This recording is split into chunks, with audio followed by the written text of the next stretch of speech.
asal mula legenda, Nenek Pakanda, si pengumpul jiwa. Malam telah tiba. Cahaya rembulan menyelinap malu-malu di antara pepohonan kelapa.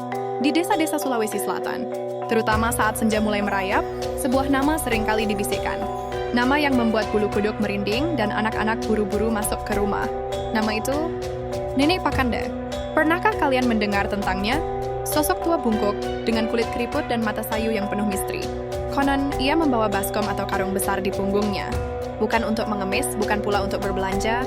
Baskom itu untuk mengumpulkan sesuatu yang sangat berharga. Jiwa anak-anak yang nakal, anak-anak yang masih berkeliaran di luar saat malam menjelang, atau anak-anak yang tidak mau tidur, meski sudah larut. Nenek Pakande bukanlah hantu biasa. Ia adalah legenda urban, sebuah cerita rakyat yang diwariskan turun-temurun. Dari mulut ke mulut, dari kakek nenek kepada cucu-cucunya. Di Makassar, ia dikenal sebagai Nenek Pakanda. Di daerah lain mungkin namanya sedikit berbeda, namun fungsinya tetap sama. Mengambil anak-anak yang tidak patuh. Bayangkan seorang anak bernama Ical. Sore itu, Ical asyik bermain kelereng di halaman.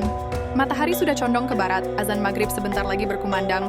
Ibu Ical sudah berkali-kali memanggil, menyuruhnya masuk. Tapi Ical keras kepala. "Sebentar lagi, Bu," teriaknya. Ayah ingin menyelesaikan permainan. Tiba-tiba, angin berhembus kencang. Daun-daun kering bergesekan menciptakan suara yang aneh. Ical merasa ada yang memperhatikannya dari balik pohon mangga tua. Sebuah bayangan hitam perlahan-lahan bergerak. Bayangan itu semakin jelas. Sosok tua bungkuk dengan rambut putih terurai. Dan di punggungnya, sebuah baskom besar. Jantung Ical berdegup kencang. Ia tahu siapa itu. Nenek Pakande! Dengan sisa-sisa keberaniannya, Ical lari sekencang-kencangnya menuju rumah. Ia bahkan tak sempat membereskan kelerengnya.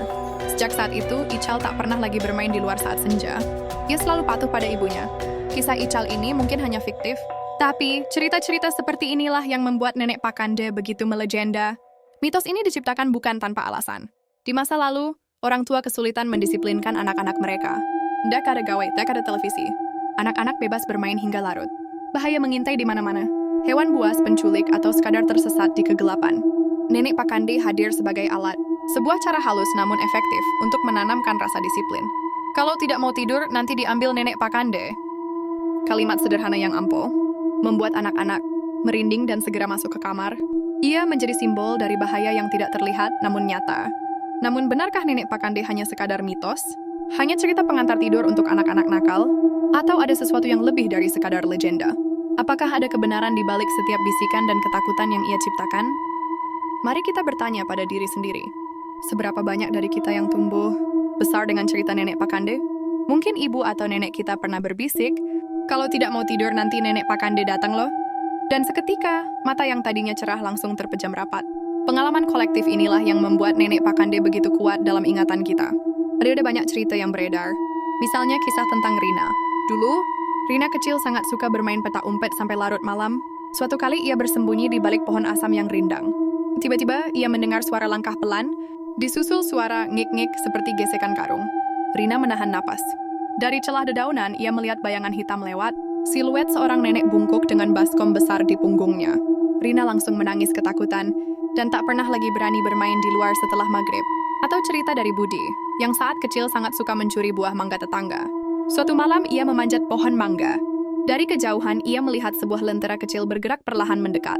Ditemani suara batuk-batuk serak, Budi yakin itu Nenek Pakande yang sedang berpatroli mencari anak nakal.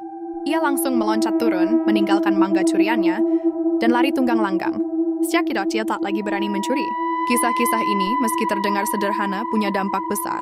Secara psikologis, mitos Nenek Pakande berperan sebagai mekanisme kontrol sosial. Orang tua menggunakannya untuk menanamkan disiplin dan keamanan pada anak. Nenek Pakande menjadi personifikasi dari bahaya yang tidak kasat mata, seperti penculikan, kecelakaan di malam hari, atau sakit karena udara dingin. Daripada menjelaskan bahaya secara rasional yang mungkin sulit dicerna anak, menghadirkan sosok menakutkan jauh lebih efektif. Namun tidak bisa dimungkiri, ada juga dampak negatifnya. Beberapa anak bisa mengalami trauma, mimpi buruk, atau kecemasan berlebihan karena ketakutan terhadap Nenek Pakande. Batasan antara mendidik dan menakut-nakuti memang sangat tipis dalam hal ini. Mitos ini juga punya kemiripan dengan cerita boogeyman di budaya barat atau berbagai hantu lokal di daerah lain yang berfungsi sama, menakut-nakuti anak agar patuh. Pesan intinya sama, yaitu waspada dan patuhlah pada aturan demi keselamatanmu. Lalu jika mitos ini hanya rekaan, mengapa begitu banyak orang yang mengalaminya secara nyata dalam ingatan mereka? Apakah hanya karena sugesti? Atau ada benang merah dari pengalaman itu yang membuat Nenek Pakande terasa begitu nyata? Mencari jejak Nenek Pakande, ekspedisi mitos lokal. Setelah mendengar berbagai kisah yang beredar, kini saatnya kita mencari tahu, apakah Nenek Pakande benar-benar ada atau hanya ada di dalam pikiran kita? Mari kita mulai ekspedisi mitos lokal ini. Kita akan menelusuri beberapa lokasi di Sulawesi Selatan yang sering dikaitkan dengan kemunculan Nenek Pakande. Bayangkan kita berada di sebuah desa terpencil saat senja mulai menyelimuti. Kita berjalan di jalan setapak yang sepi, diapit pohon-pohon besar yang rindang. Angin berdesir seolah membawa bisikan-bisikan masa lalu. Di sana berdiri sebuah rumah kosong yang sudah lama tak berpenghuni. Jendela-jendela yang pecah, pintu yang berderit. Konon, di tempat-tempat seperti inilah Nenek Pakande sering terlihat, mengintai anak-anak yang berani mendekat. Pohon beringin tua di ujung desa, dengan akar-akar menjuntai bagai rambut nenek sihir, juga menjadi saksi bisu. Anak-anak dilarang bermain di dekatnya saat maghrib tiba. Suasana di tempat-tempat ini memang mendukung cerita horor. Gelap, sepi, dan penuh imajinasi. Bahkan orang dewasa pun bisa merasa merinding jika sendirian di sana.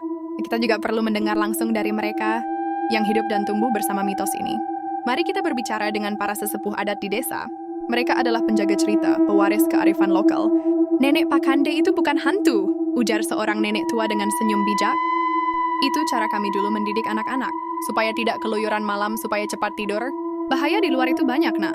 Nenek Pakande itu cuma simbolnya. Pandangan ini sangat menarik. Bagi mereka, Nenek Pakande adalah alat pendidikan, bukan entitas supernatural yang nyata.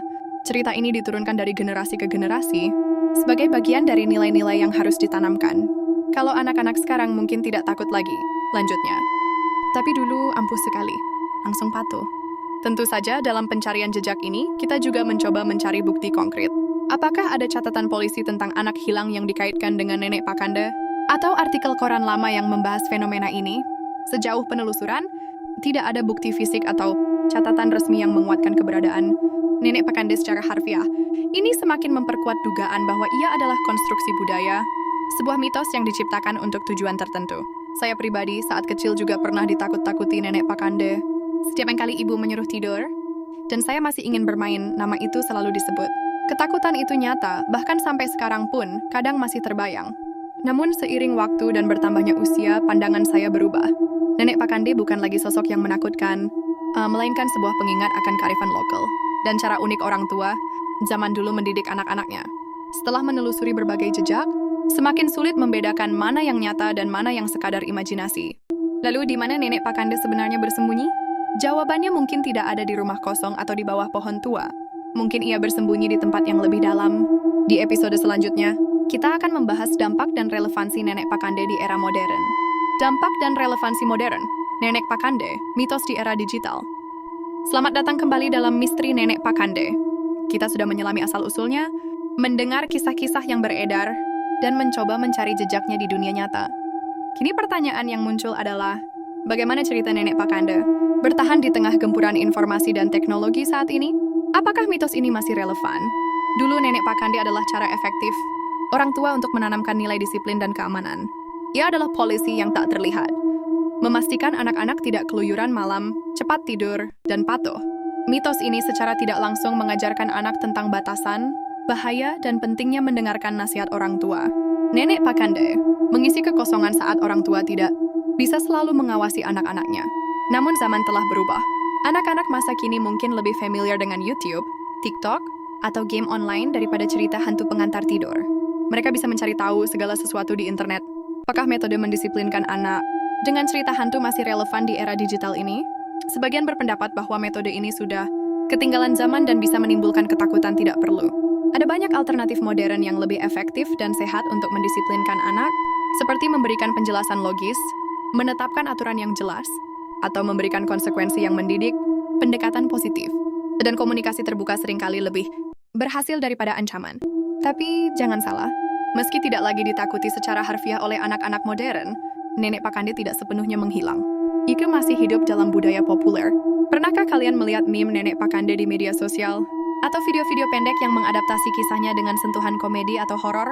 Nenek Pakande telah bertransformasi dari sosok menakutkan menjadi ikon budaya pop yang kadang mengundang tawa, kadang masih memicu nostalgia ketakutan masa kecil.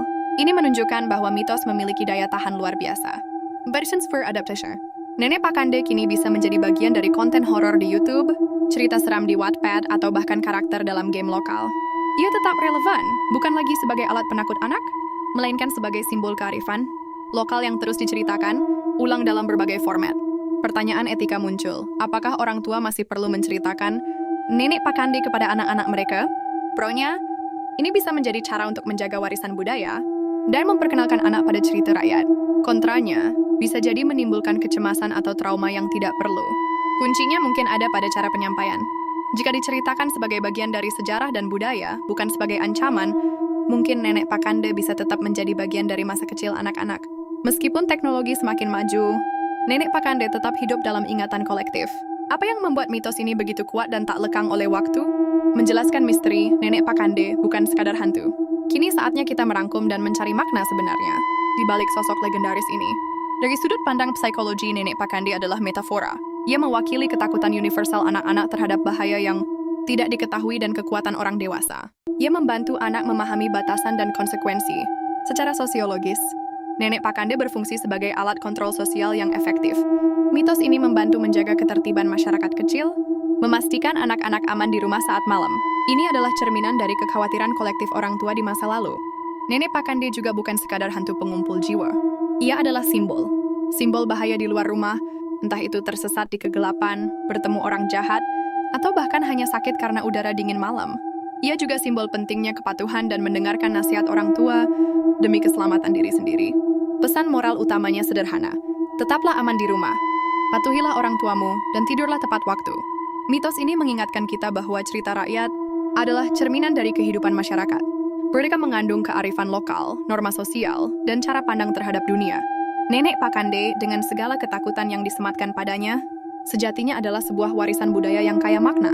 Ia mengajarkan kita untuk berpikir kritis, tidak mudah, percaya pada cerita tanpa dasar, tetapi juga menghargai nilai-nilai dan pelajaran yang terkandung di dalamnya.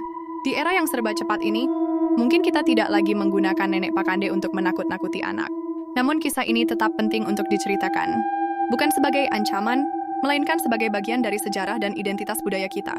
Agar kita tidak melupakan bagaimana nenek moyang kita mendidik, dan bagaimana cerita sederhana bisa memiliki kekuatan yang luar biasa dalam membentuk karakter dan perilaku. Jadi misteri Nenek Pakande mungkin tidak akan pernah terpecahkan secara ilmiah, ia akan tetap menjadi bagian dari kabut imajinasi dan ingatan kolektif. Namun, satu hal yang pasti, Nenek Pakande adalah bukti nyata bahwa cerita, bahkan yang paling sederhana sekalipun, bisa memiliki daya tahan abadi dan makna yang dalam. Terima kasih telah menemani kami dalam perjalanan misteri Nenek Pakande. Semoga serial ini bisa memberikan pemahaman baru tentang legenda yang akrab ini. Siapa tahu Nenek Pakande mungkin juga sedang mendengarkan kita sekarang. Sampai jumpa di konten berikutnya.